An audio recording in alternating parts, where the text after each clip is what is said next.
CSS3 lets us do cool things with colors, and I want to show you that here. Create a new file called colors.html and add your title there. Make sure you copy that basic structure from your box.html because we want to grab that normalize in your custom style sheet. We're going to be using the same style sheet.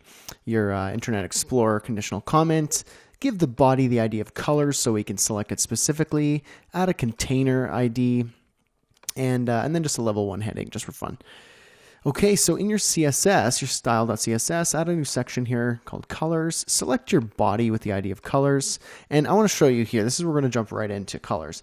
Basically, what you can do in CSS3, instead of just selecting a plain old color like, let's just say navy or blue, you can add, or say like a hex code like 47D83E. I just made that one up.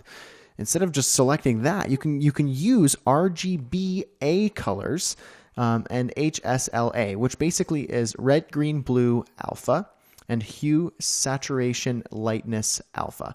Now, RGB, you can use RGB in plain old CSS, so just RGB, and then you could say something like, oh, I'm just making up colors here. And then you get that color. But in CSS3, you can add an extra, append an extra part to the value here, and that is the alpha channel, which basically means you need to add a fourth value here in your RGBA within the parentheses, which is the alpha. Alpha means how transparent, the opacity. So 1 is equal to 100%, so it's fully visible. It's not see-through, transparent in any way. And 0 would be fully transparent. So in between there, you just use between 0 and 1, which you just use a decimal. So this is 40%, this is 60%, 80%, 99%, and basically this is just the alpha channel, how transparent the color is, which is really cool because I'll show you just in a second here. So I'm going to use this specific color right here. It's kind of a dark blue. So RGBA 25, 52, 84, and then 1, which basically means it is not transparent at all. It's a solid color. And I could have just done this, but I just want to show you with the alpha channel. Now in your selectors here, select colors and then container. That's going to select the container that we added. Width of 600, margin 0, auto to center it.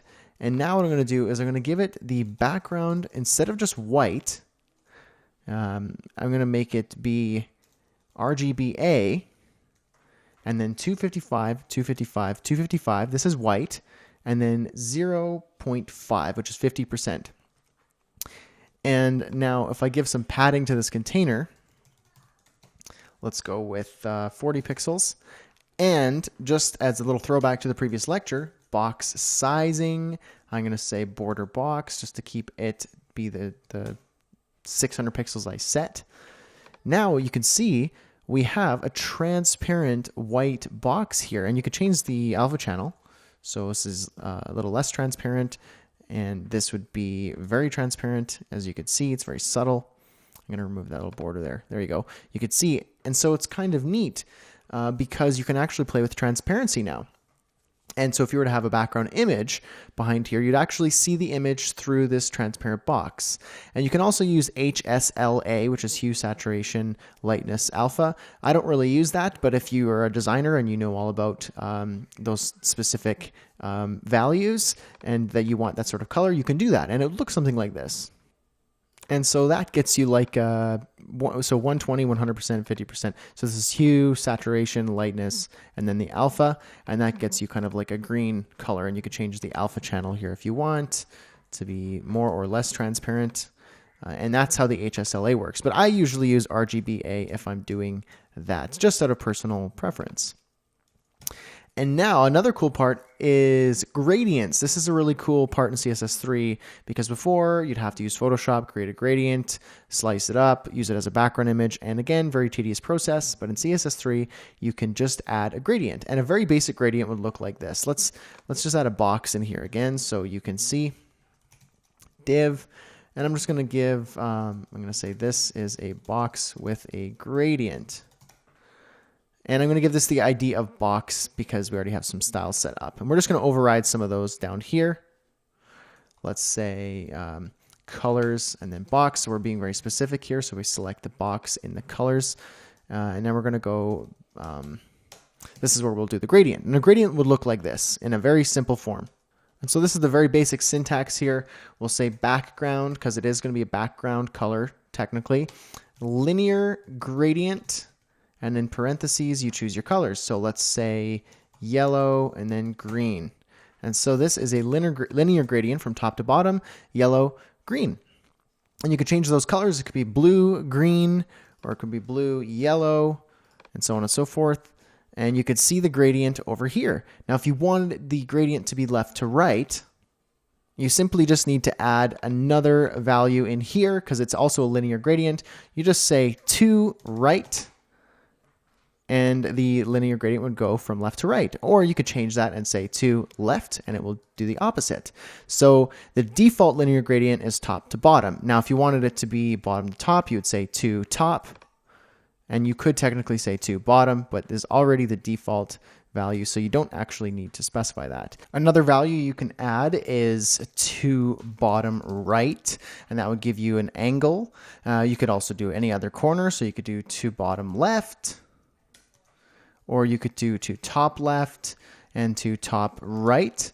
And that will get you a gradient in all of the different angles. Now, if you wanted to do something a little more specific rather than just top right, bottom left, so on and so forth, you can actually do an actual degree angle. So 180 degrees will get you 180. If you want to do something specific like 120, or if you want to do, let's say, 73, you could see here, let me even just be more specific. Let's say black and white. And you can kind of see this a little bit easier here. Let's do a 40 or 35 degree. And you could see the angle changing as I change this value.